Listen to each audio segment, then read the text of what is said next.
A lawyer told me this case wouldn't go far. He said, "Why dig up a 60-year-old ghost when the killer is already dead?" But what he didn't tell me was how the system didn't just let a murderer walk free. It gave him a paycheck and a new set of victims. In 1962, a child was murdered in a church basement. The case went cold. For 53 years, the truth was buried, but science doesn't forget. And justice delayed is still justice denied. Tonight, we're proving the skeptics wrong. We were tearing down the mask of Silas Morrow and showing you how the most dangerous monster in Ohio history was hiding in the one place no one thought to look. You're watching Cold Case Archives, and this is the gruesome betrayal of Elena Hayes. He brought coffee to the search party, while her body was still warm in the boiler room. Think about that for a moment. Not the coffee, not the gesture, the timing, the audacity, the absolute willingness to stand beside a grandmother, tears streaming down her face, voice cracking as she begged strangers to help find her granddaughter and hand her a thermos while wearing the guilt of what he'd just done. This isn't a story about evil wearing a mask. It's a story about evil wearing a smile. In October 1962, in Cleveland, Ohio, a 10-year-old girl named Elena Hayes did what she did every Saturday at 3 p.m. She walked to church to light a candle. She believed in prayer. She believed in safety. She believed in the kindness of strangers. She was right about one thing. She was catastrophically wrong about the other two. What happened next didn't just destroy one family. It exposed a system so broken, so complicit, so willing to protect the wrong people, that it would take 53 years and a DNA technology that didn't exist in 1962 to finally name the killer. But here's the part that will make your blood boil. By the time science caught him, he'd already spent 2 decades as a state-approved foster parent, raising children, trusted by the government, paid to do it. All while the girl he murdered was being forgotten. This is the case of Silas Morrow, a man so ordinary, so helpful, so unsuspicious, that an entire police force looked him in the eye and let him walk free.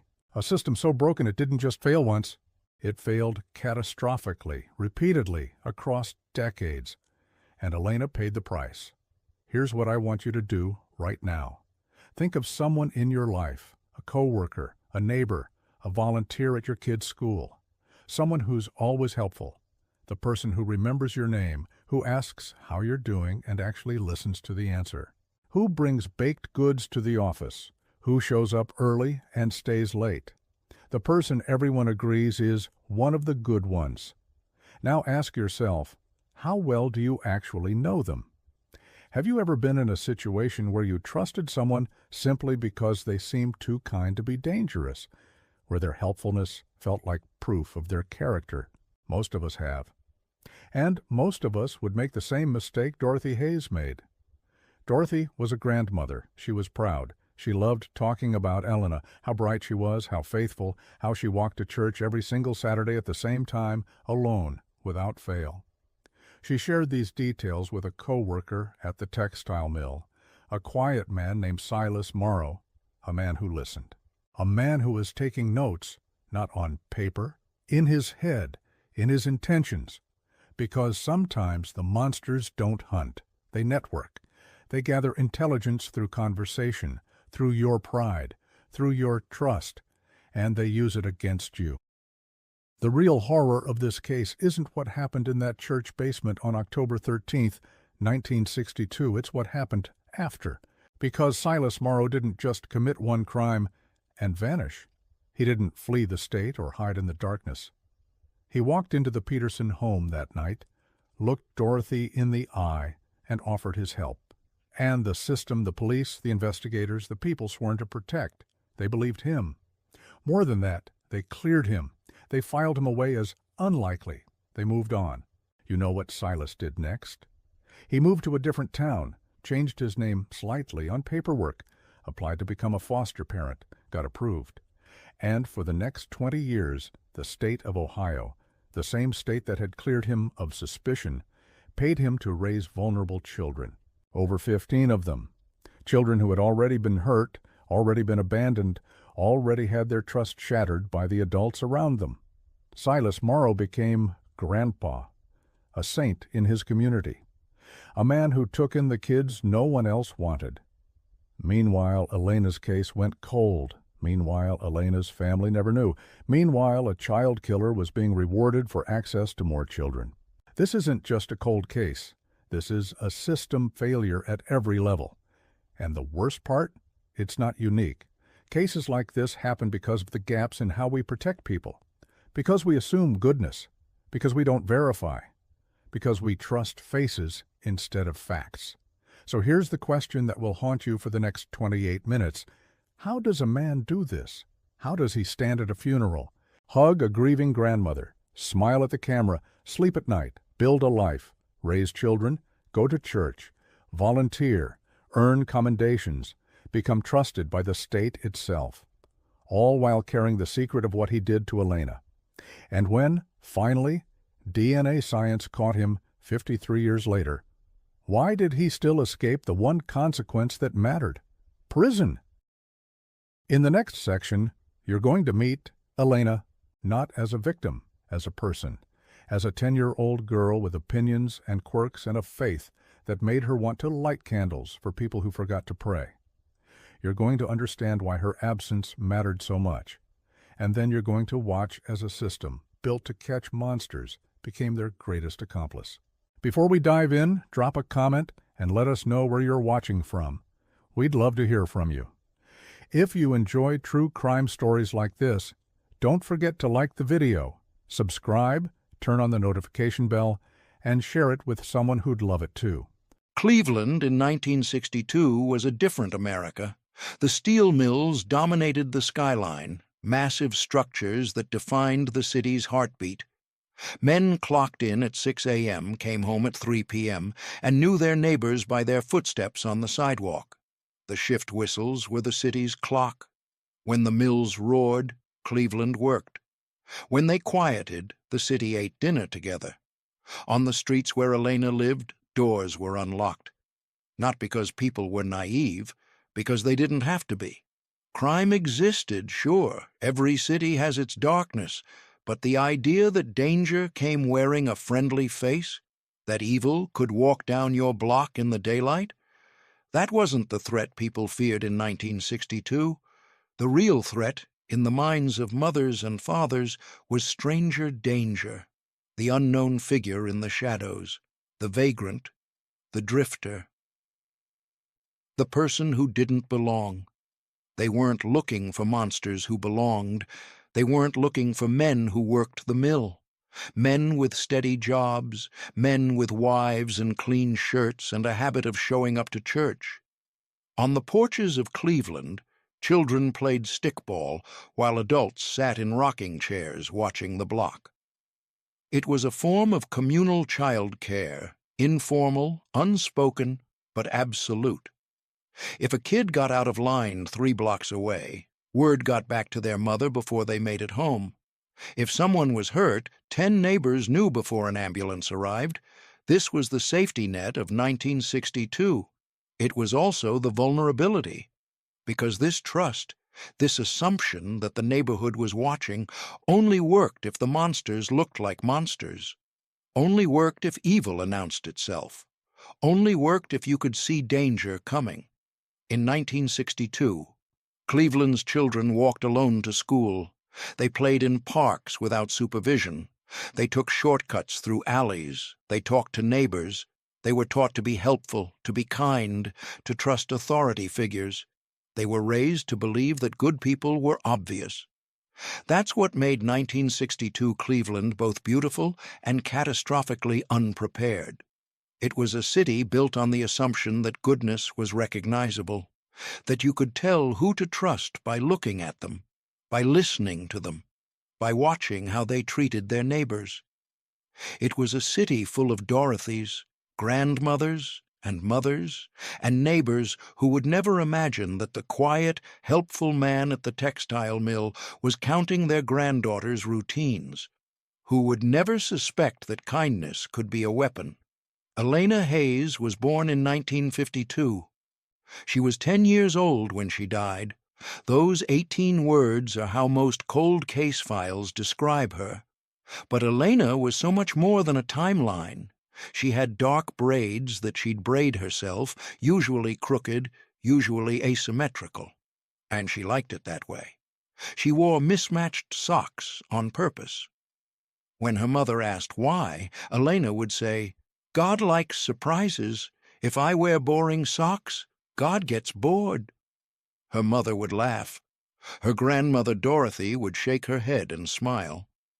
Elena kept a ceramic jar in her bedroom, a cheap thing painted white with the word "candles" written on it in her own handwriting.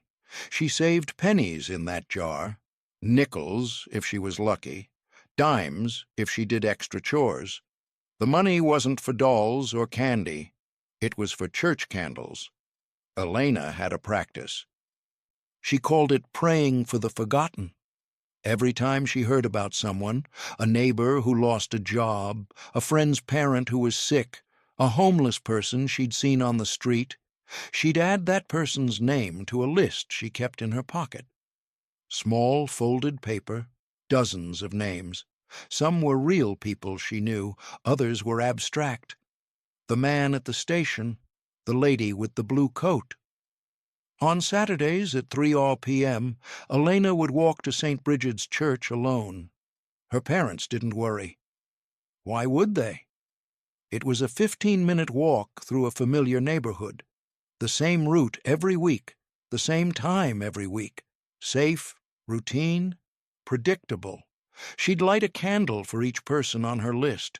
She'd kneel in the pew for 10 minutes, hands folded, eyes closed, speaking to God about people she'd never met, people who didn't know she existed, people who would never know that a 10-year-old girl was lighting candles and saying their names in the quiet of a church basement. This was Elena's secret act of faith. This was how she understood kindness. She didn't know that routine is the predator's GPS. She didn't know that predictability is a target. She didn't know that lighting candles for the forgotten would make her the most forgotten of all. She just knew that if you had faith, you helped people. If you had love, you shared it. If you had light, you didn't keep it to yourself. Dorothy Hayes worked the line at Carson Textile Mills. 10-hour shifts, 6 days a week, 50 cents an hour. She stood at a station where fabric moved in an endless stream, checking for defects, pulling threads, maintaining the quality that kept Cleveland's textile trade alive. Her hands were calloused. Her back ached by day's end, but she had a job. She had dignity. She had a granddaughter who made her proud. On her lunch breaks, Dorothy sat in the break room with a brown paper bag containing a sandwich and an apple. She'd eat slowly, savoring the quiet 15 minutes before the afternoon shift began. And during those breaks, a quiet co-worker named Silas Morrow would often sit nearby. Silas was polite. He asked questions, real questions, the kind that made you feel heard. He'd ask about Elena, not in a prying way, but in a way that felt like genuine interest, like he actually cared about Dorothy's life. "How's your granddaughter doing?" "Oh, she's wonderful, Silas. Smart as a whip. Kind heart. She does this thing where she prays for people. Can you imagine? A 10-year-old girl with that much faith?" "That's beautiful. Does she go to church?" "Every Saturday, St. Bridget's, 3 o'clock sharp. Wouldn't miss it for anything. She's got this jar where she saves pennies for candles. I tell her, 'Elena, you're going to spend all your money on prayers,' and she just smiles at me like I don't understand God." Dorothy would laugh.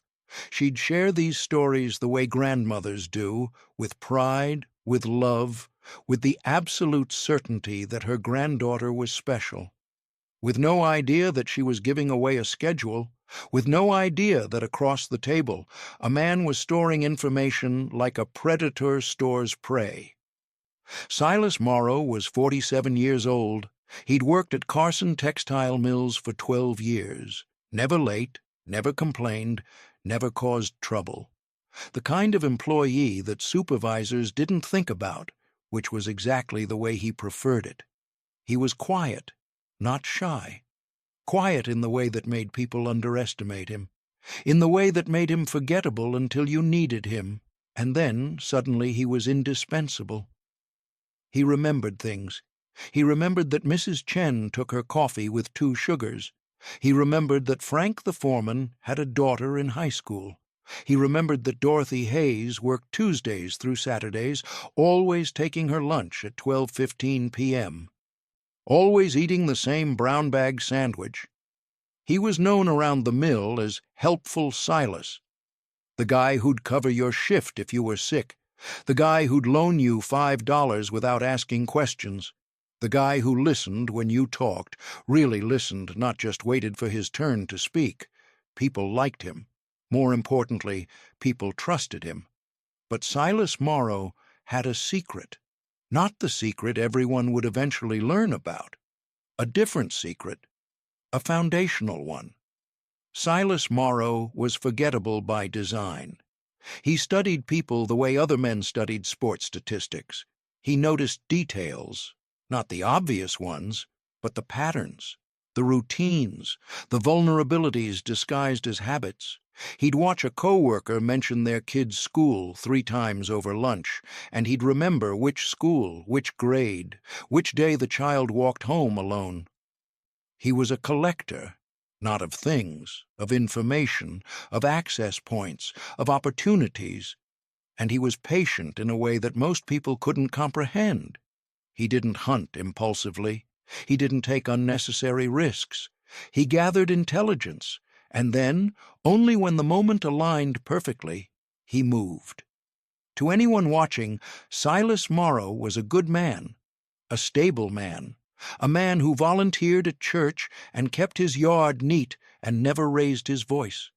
To the people who worked beside him, he was the kind of coworker you felt grateful for, the one who showed up, who cared, who made your life slightly easier just by being present. He was also the most dangerous kind of predator, not the one who looked dangerous, the one who didn't, the one who had perfected the performance of normalcy so completely that suspicion never even flickered. The one who understood that the best hiding place isn't darkness, it's plain sight. It's the break room at lunch. It's a casual conversation. It's the absolute ordinariness of asking about someone's grandchild. Silas had spent 47 years perfecting this. He knew exactly how to be the man people trusted, because he'd spent decades learning what trust looked like, and then he'd spent decades weaponizing it. The break room at Carson Mills was a cramped space with a table, 4 chairs, a coffee station, and walls that smelled like machine oil and burnt coffee grounds. It was also where Silas Morrow conducted his most important work. October 2nd, 1962, 11 days before Elena would disappear. Silas sat across from Dorothy during her lunch break. She had her brown bag open, sandwich, apple, a bottle of milk. He had a newspaper folded beside him, though he wasn't reading it. "How's that granddaughter of yours?" he asked. Not, "How are you?" Not small talk. He went directly to what he wanted to know. Dorothy's face lit up. This was her favorite topic. "Oh, she's just wonderful, Silas. Elena's got a brightness to her that you don't see much anymore. She's only 10, but she's got the faith of someone twice her age." Silas nodded, encouraging her to continue. This was his technique. Ask one question, then listen. Let silence do the work. People rush to fill silence with information. "She's saving money, you know. Pennies, nickels, dimes, putting them in a jar. You know what for?" He waited. "For candles. At church. She prays for people she doesn't even know. Can you imagine? A 10-year-old girl praying for strangers. She says, 'Grandma, God likes surprises and people forget to pray, so I'm going to pray for them.' How do you argue with that?" Dorothy laughed. It was the laugh of someone who had no idea what she was doing. Silas was already constructing the map in his head. "That's very special," he said. "Does she go alone?" "Every Saturday, 3 o'clock sharp. Wouldn't miss it. She walks from the house. St. Bridget's isn't far. Takes her about 15 minutes. Sometimes I go with her, but mostly she goes by herself.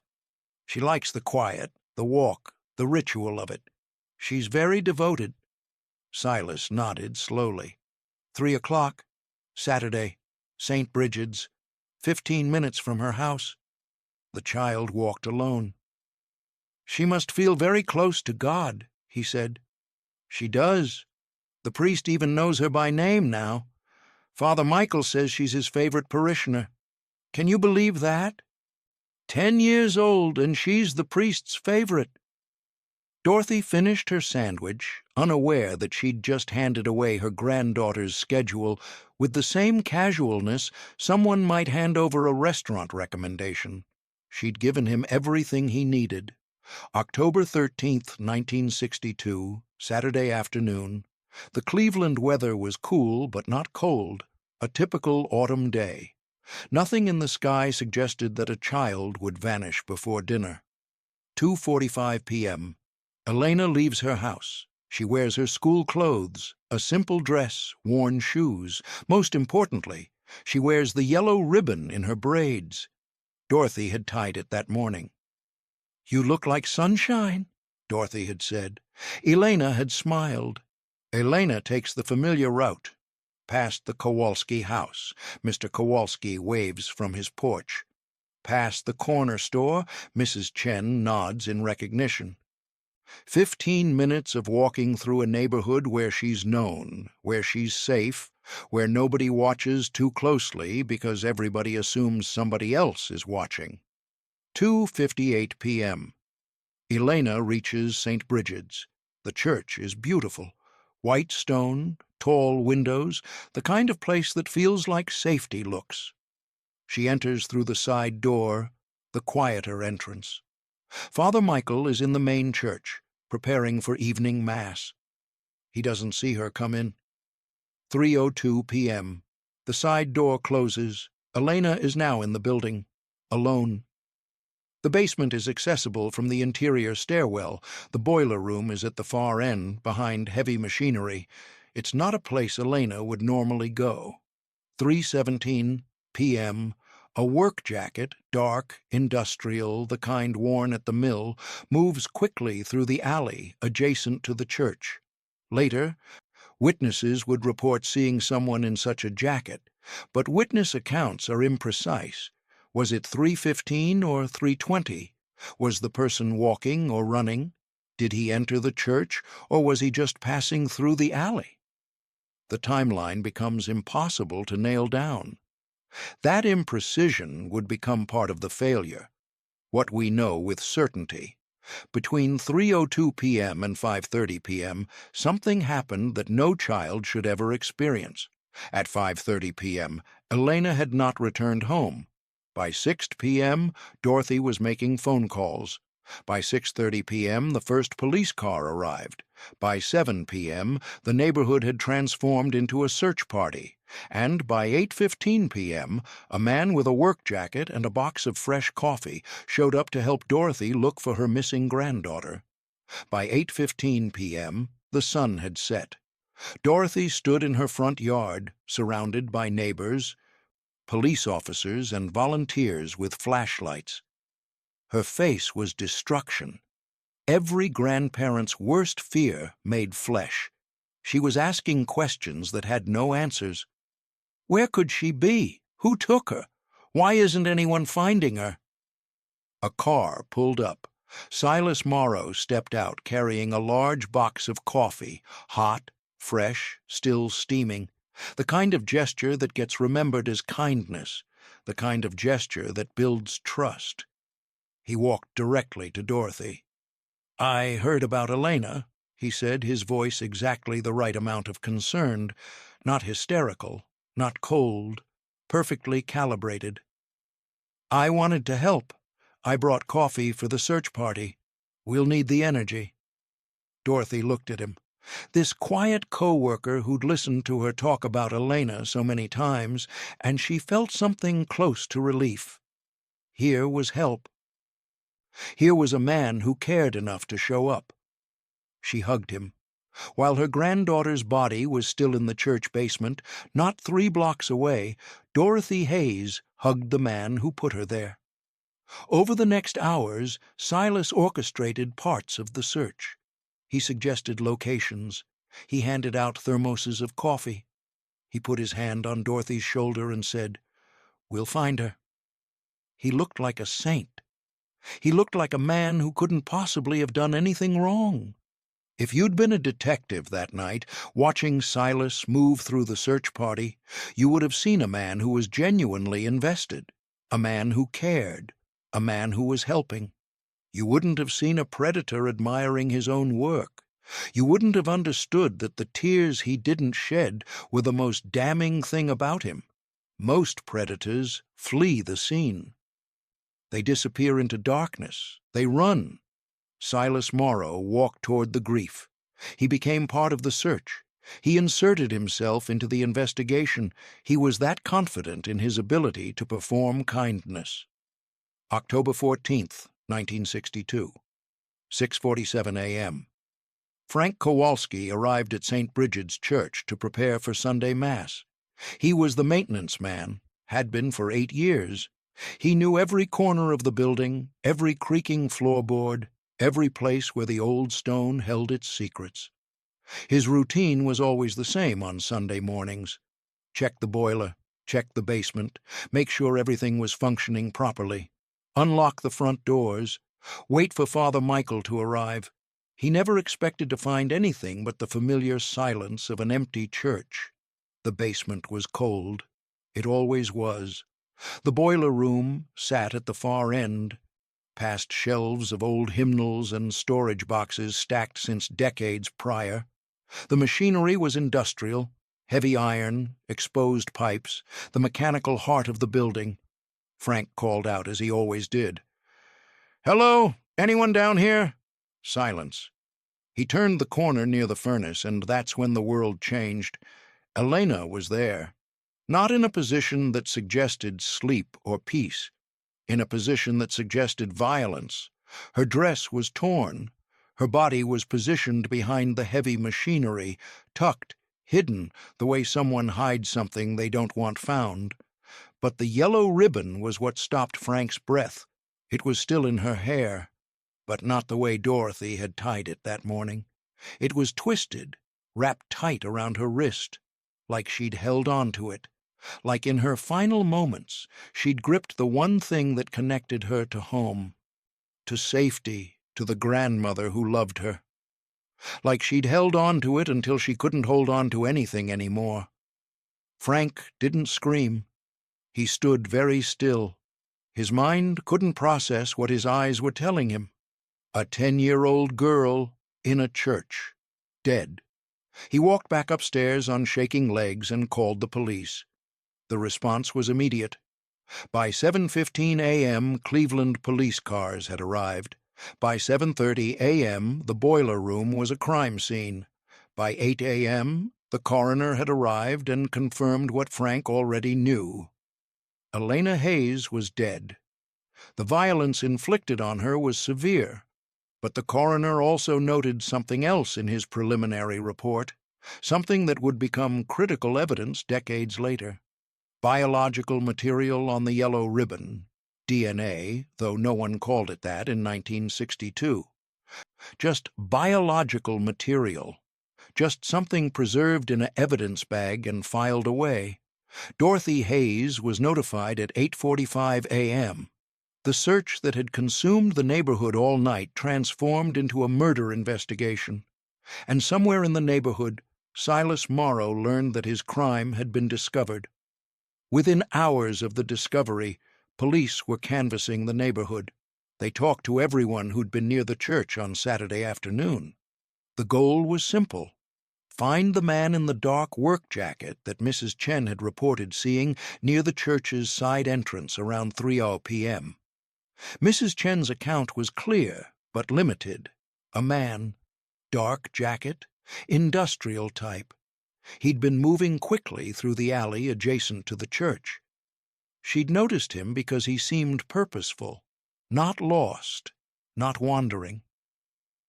Like he knew exactly where he was going. She couldn't describe his face clearly. The angle was wrong, the lighting was unclear. But a dark work jacket in a neighborhood full of mill workers wasn't an uncommon sight. Detective Harold Morrison was the lead investigator assigned to the case. Morrison had been with the Cleveland Police Department for 16 years. He was methodical, skeptical of coincidences, and prone to following evidence rather than instinct. His first instinct was to find every man who worked at Carson Mills and wore a dark work jacket. That list was longer than expected, but one name stood out: Silas Morrow. Multiple witnesses had seen him at the search party the previous night. He'd been helpful, he'd organized efforts, he'd been instrumental in the initial investigation, and he worked at the mill. Police brought Silas in for questioning on October 15, 1962, 2 days after Elena's death. Silas didn't resist. He came willingly, sat in the interrogation room, and answered every question with the same calm demeanor he showed at work. Detective Morrison's notes from that day read, "Subject brought in for questioning regarding the murder of Elena Hayes. Witness reported seeing a man in a dark work jacket near the church's side entrance on October 13th, approximately 3:00 p.m. Subject admits to owning a dark work jacket and working at Carson Mills. Subject states he was home with Dorothy Hayes, victim's grandmother, from approximately 2:30 p.m. onward, helping her with household tasks. Specifically, he states he assisted in moving furniture. Dorothy Hayes confirms this account. Subject's demeanor is cooperative and remorseful regarding the tragedy. Clothing examined. No immediate evidence of struggle, blood, or physical altercation. Subject shows no signs of deception. Based on witness statement imprecision and lack of physical evidence, alibi confirmation by family member, and subject's cooperative demeanor, investigators find subject's explanation credible. The conclusion was devastating in its simplicity. Subject cleared of suspicion. Recommend closing this investigative line. October 20th, 1962, St. Bridget's Church. The same church where Elena had prayed. The same church where her body had been found. Now it was filled with flowers, with weeping, with the impossible task of saying goodbye to a 10-year-old girl. Dorothy sat in the front pew, numb. Her daughter, Elena's mother, sat beside her, destroyed in a way that time would never fully repair. Other family members surrounded them. Neighbors filled the pews. Teachers from Elena's school came to pay respects. Classmates sat confused, trying to understand death in a way children shouldn't have to. And in the back of the church, Silas Morrow sat quietly. He wore a dark suit. His hands were folded in his lap. He had a solemn expression, the perfect expression for a funeral. Concerned, grieving, just the right amount of affected by the tragedy without being inappropriately emotional. He was grieving for his own victim, and no one knew it. After the service, after Father Michael had said the prayers and the casket had been closed, after people had filed past one last time to say goodbye, Silas approached Dorothy. He placed his hand on her shoulder. "I'm so sorry," he said. His voice was steady, warm, the voice of a man who genuinely cared. Dorothy looked at him, tears streaming down her face, and she saw a helper, a friend, a man who had shown up when she needed him most. What she didn't see was the man who had destroyed her life. What she didn't understand was that the hand on her shoulder had, just 1 week earlier, been part of the reason her granddaughter would never see another Saturday, would never light another candle. would never pray for the forgotten again. He hugged her. While Dorothy wept into the chest of the man who had murdered her granddaughter, Silas Morrow stood still, allowing the embrace, performing the role of sympathetic neighbor perfectly. The funeral was covered by local newspapers. Photographs show the grieving family. One photograph shows Dorothy, devastated, being comforted by a man in a dark suit. That man is Silas Morrow. He is not suspected. He is not arrested. He is not even questioned again. The case goes cold within weeks. Files are stored away. Elena's name becomes one more unsolved case in Cleveland's history. One more family left wondering. One more killer left free. Detective Harold Morrison's final report on the Elena Hayes murder case was filed on November 3, 1962, 20 days after her death. The report was brief, official. The kind of document that gets stamped "case closed, no viable leads," and filed away in a basement archive where it would sit undisturbed for over 50 years. The conclusion was clear. Investigative efforts have been exhausted. Witness descriptions remain imprecise. No physical evidence links any suspect to the crime. The individual initially considered, Silas Morrow, has provided corroborating alibi and shown no behavioral indicators of guilt. Without additional evidence or witnesses, continuing investigation is not warranted at this time. Case status: unsolved. Recommendation: closed. That was it. Elena Hayes's case was officially closed. Not solved. Closed. The difference is significant. Closed means we're done investigating.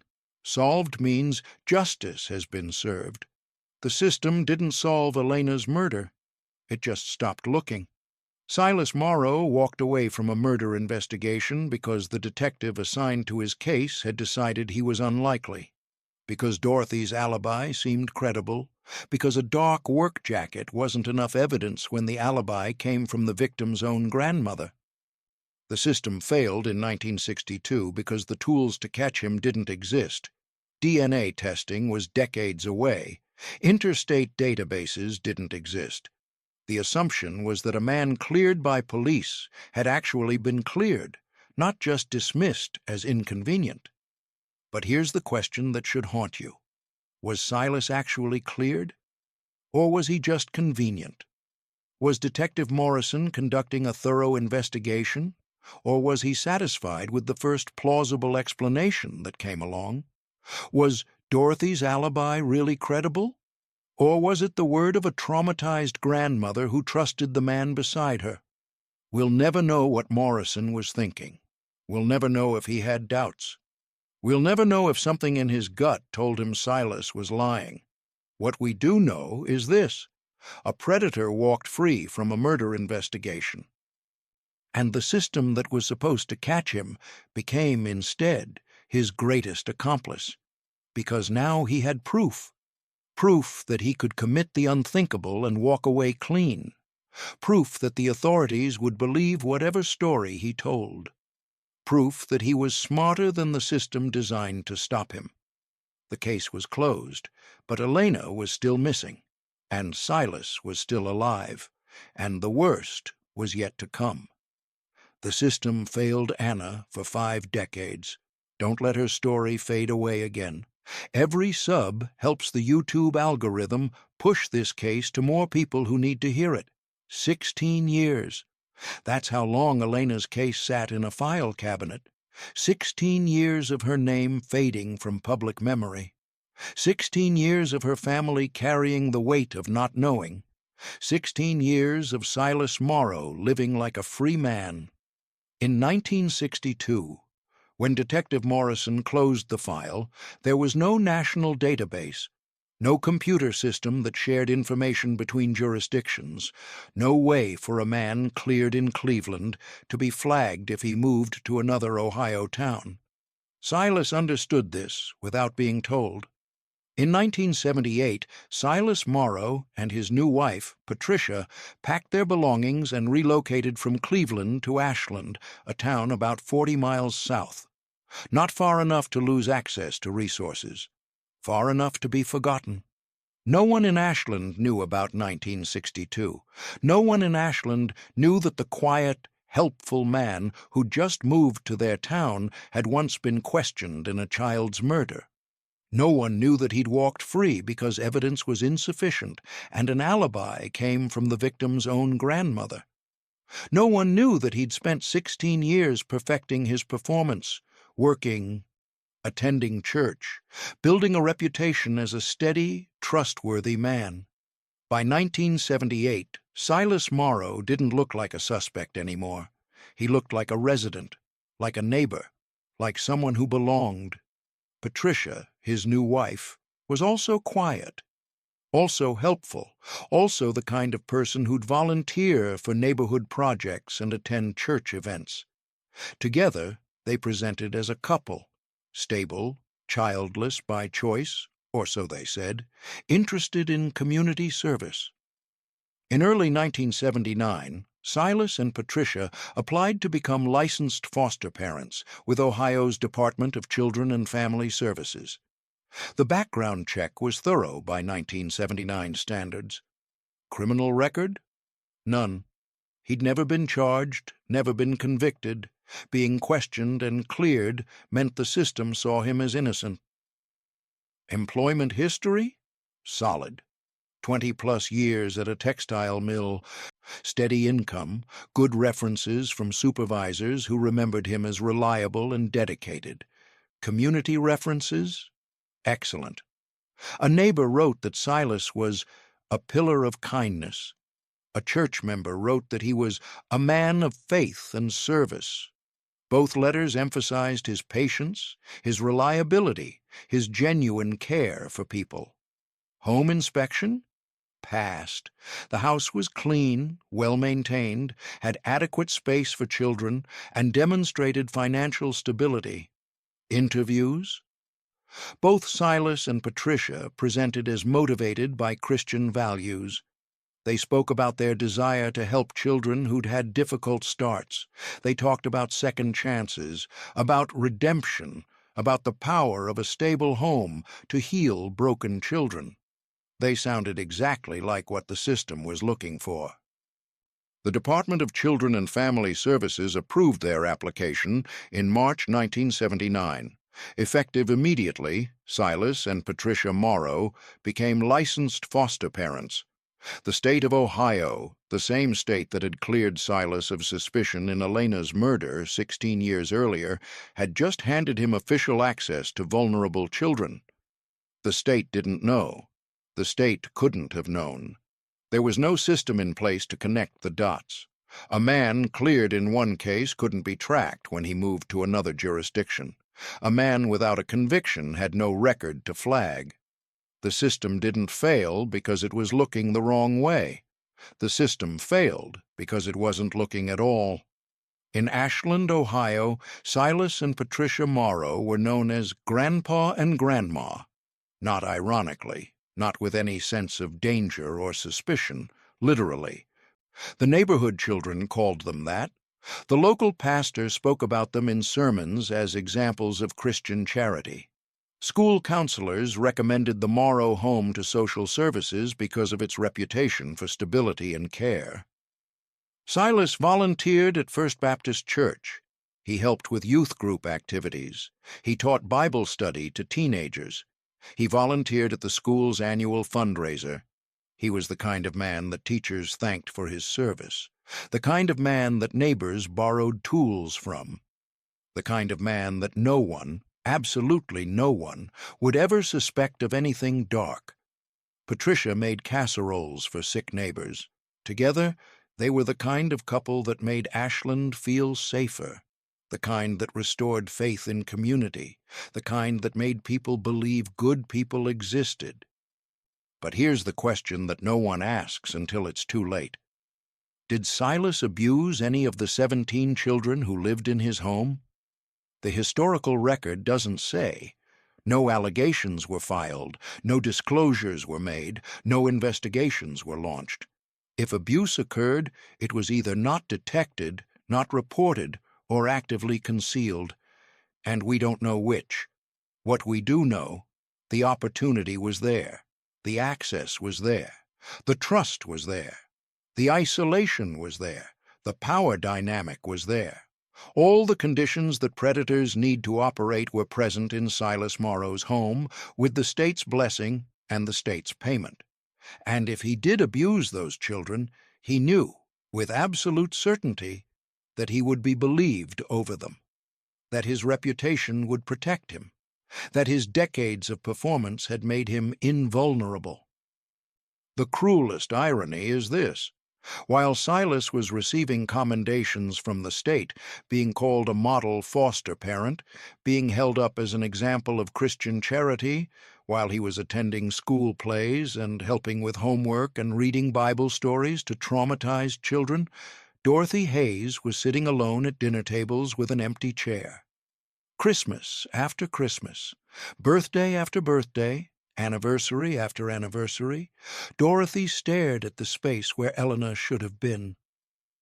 While Silas was building a family out of broken children, the family he'd broken was trying to learn how to live without their light.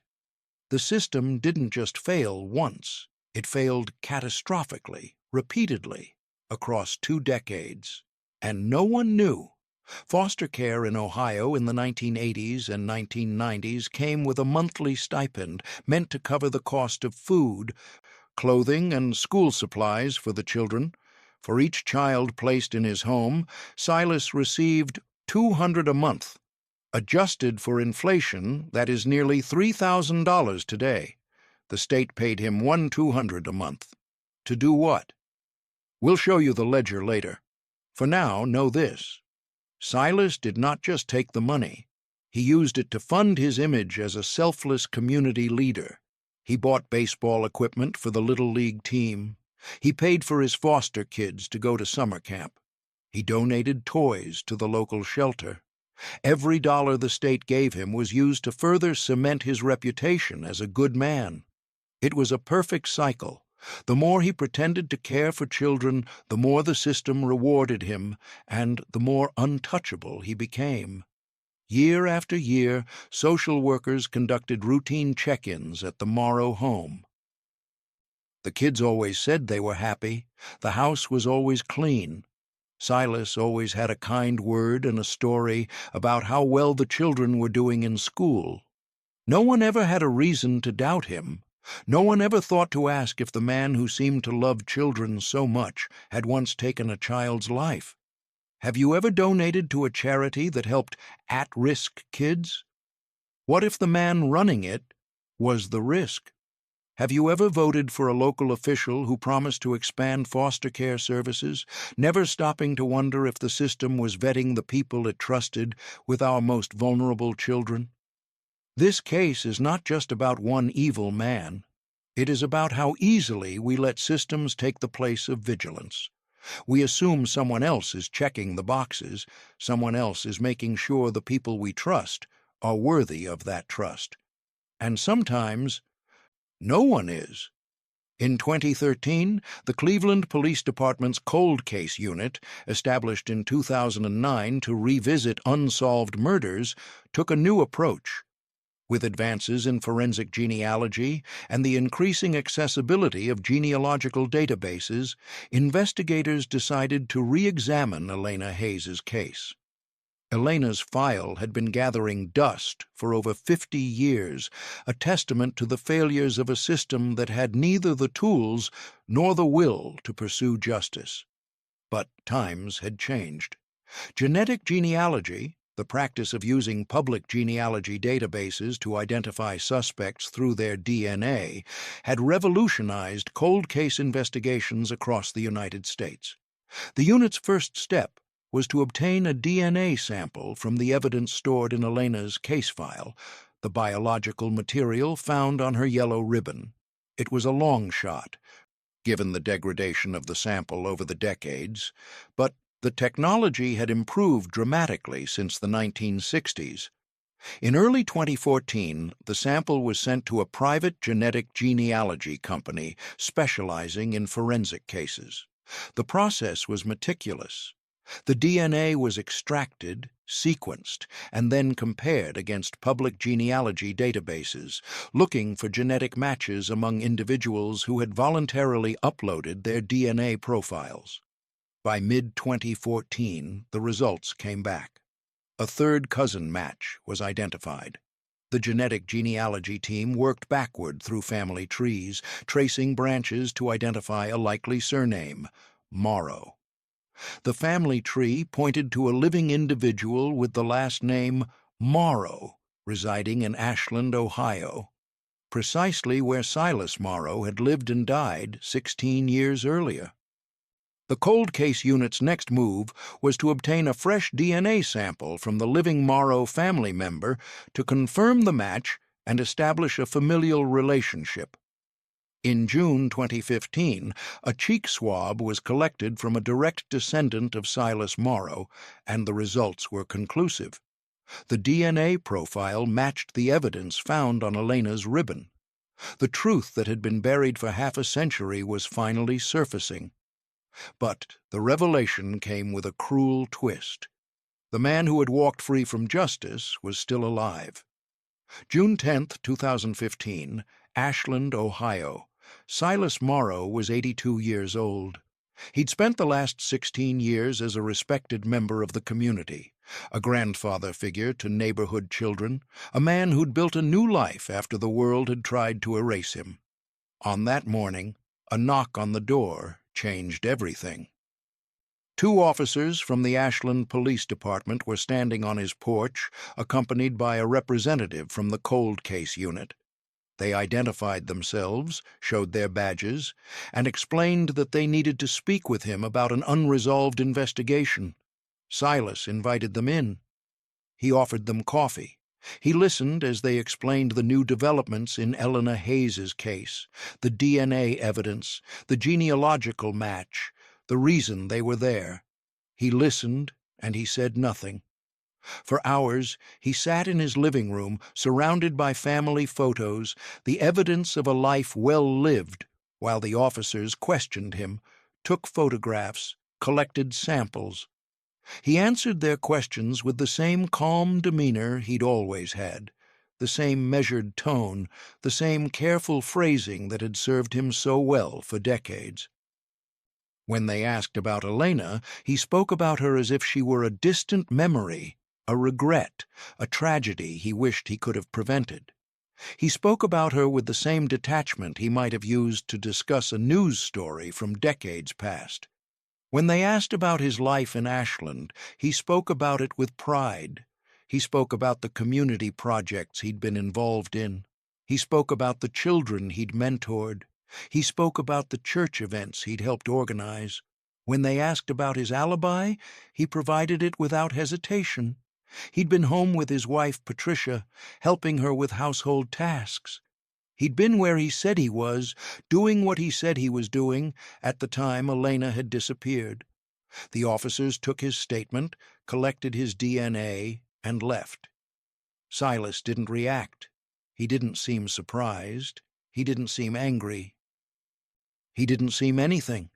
In the days following Silas's arrest, the cold case unit began preparing for the legal proceedings.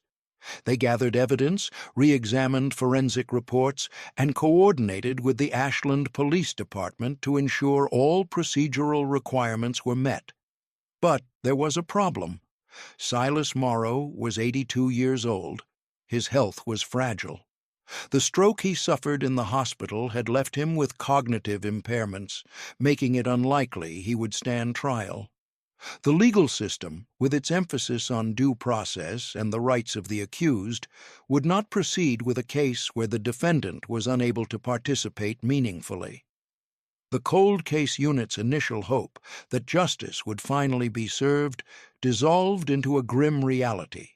Silas Morrow would die before facing trial, his case closed without resolution, his victims forgotten. Social services, meanwhile, began reviewing Silas's foster parenting records. What they found was a pattern of behavior that, in any other context, would have triggered immediate intervention. Children had been removed from his home only when they reached the age of majority, With no reports of abuse or neglect during their stays, the system had, in effect, validated his approach, treating his methods as evidence of effective parenting rather than cause for concern.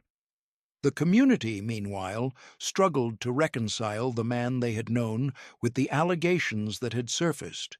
Neighbors spoke of his kindness, his generosity, his role in community events. The local newspaper ran a retrospective on his contributions to Ashland, framing his arrest as a tragic misunderstanding. But the truth was written in the ledgers, in the records of the Department of Children and Family Services, in the testimonies of the children who had lived in his home. Silas Morrow had been a predator, operating with the full knowledge and support of the systems that were supposed to protect children, and for 20 years those systems had enabled him, rewarded him, and turned a blind eye to the suffering of the children in his care. In the absence of legal justice, the truth found other ways to surface. In the years following Silas's death, former foster children began to speak, first in whispers, then in open forums, then in media interviews.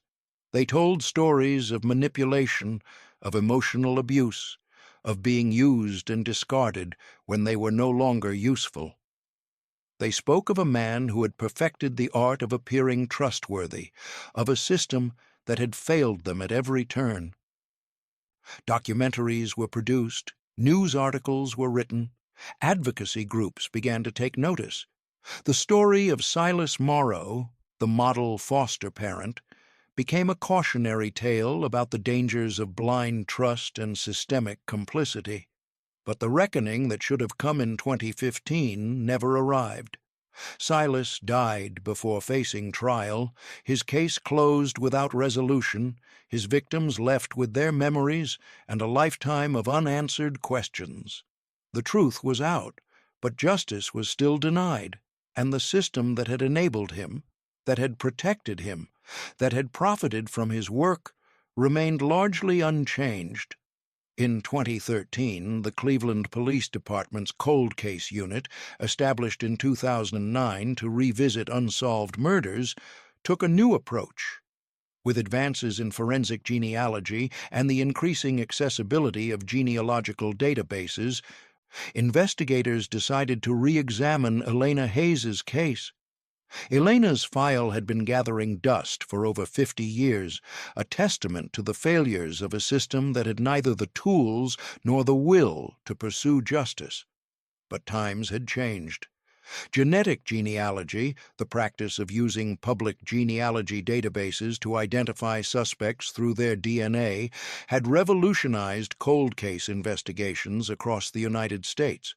The unit's first step was to obtain a DNA sample from the evidence stored in Elena's case file, the biological material found on her yellow ribbon. It was a long shot, given the degradation of the sample over the decades, but the technology had improved dramatically since the 1960s. In early 2014, the sample was sent to a private genetic genealogy company specializing in forensic cases. The process was meticulous. The DNA was extracted, sequenced, and then compared against public genealogy databases, looking for genetic matches among individuals who had voluntarily uploaded their DNA profiles. By mid-2014, the results came back. A third cousin match was identified. The genetic genealogy team worked backward through family trees, tracing branches to identify a likely surname, Morrow. The family tree pointed to a living individual with the last name Morrow, residing in Ashland, Ohio, precisely where Silas Morrow had lived and died 16 years earlier. The cold case unit's next move was to obtain a fresh DNA sample from the living Morrow family member to confirm the match and establish a familial relationship. In June 2015, a cheek swab was collected from a direct descendant of Silas Morrow, and the results were conclusive. The DNA profile matched the evidence found on Elena's ribbon. The truth that had been buried for half a century was finally surfacing. But the revelation came with a cruel twist. The man who had walked free from justice was still alive. In 2015, the science of forensic genealogy had advanced to a point where the truth was no longer a matter of speculation, but a matter of probability. The genetic profile obtained from Elena Hayes's yellow ribbon, though degraded by time, was sufficiently intact to be analyzed against the vast databases of public genealogy sites. The process was both a triumph of modern science and a stark reminder of the failures of the past.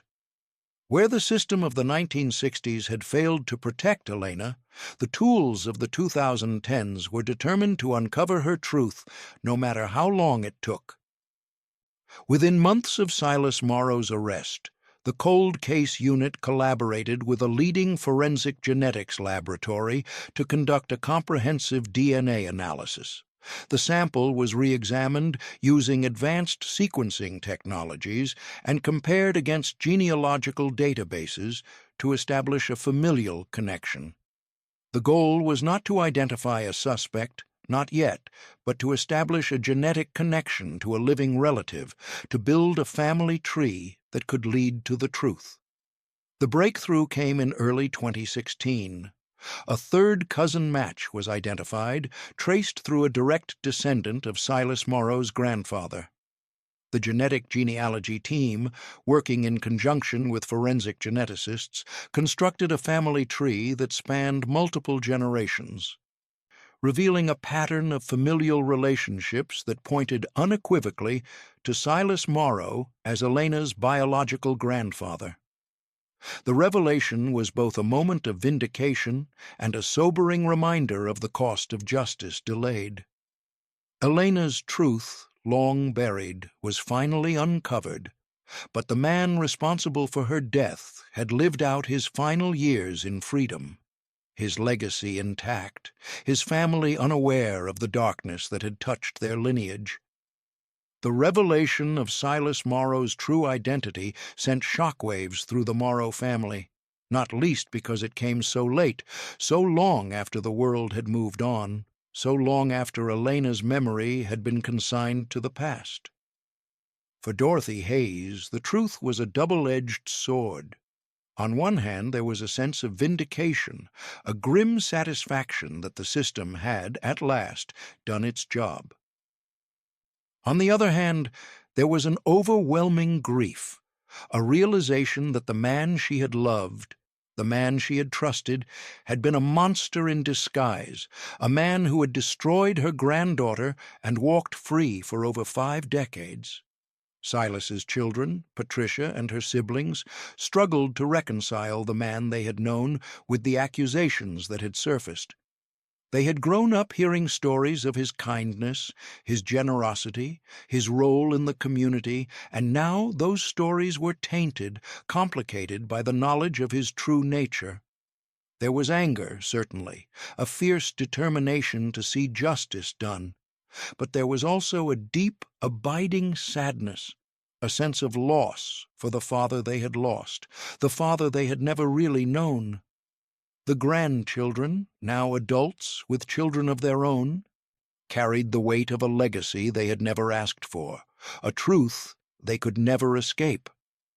They spoke of their grandfather with a mixture of love and wariness, trying to reconcile the man they had loved with the man who had been revealed, trying to understand how someone they had trusted could have been capable of such horrors. The truth, when it came, was a bitter pill to swallow, a reminder of the failures of the past, a warning about the dangers of trusting appearances, of believing in second chances, of assuming that the world was a fairer place than it actually was. But it was also a moment of reckoning, a call to accountability, a challenge to the systems that had failed them, not just in Elena's case, but in the way they had enabled, protected, and rewarded a man who had destroyed lives. The 2015 arrest of Silas Morrow should serve as a wake-up call for the systems that failed Elena Hayes and countless others. The case exposed a pattern of systemic negligence, a failure to protect the vulnerable, a reliance on appearances over truth, and a willingness to overlook wrongdoing when it served institutional interests. To prevent such failures in the future, Ohio must implement comprehensive reforms in its cold case units, including mandatory DNA testing for all unsolved homicides, regular audits of evidence storage practices, and enhanced training for law enforcement and social services on recognizing and addressing patterns of abuse and neglect. Moreover, the state should establish independent oversight bodies to monitor investigations into cold cases, ensuring transparency and accountability at every stage. And in cases like Elena's, where the truth is uncovered but justice is denied, there must be mechanisms for truth and reconciliation, for acknowledging past failures and working to prevent them in the future. The legacy of Elena's story is not just a warning, but a call to action. It is a reminder that justice delayed is not justice denied, that the truth, when it finally comes, must be met with courage, compassion, and a commitment to making things right, no matter how long it takes.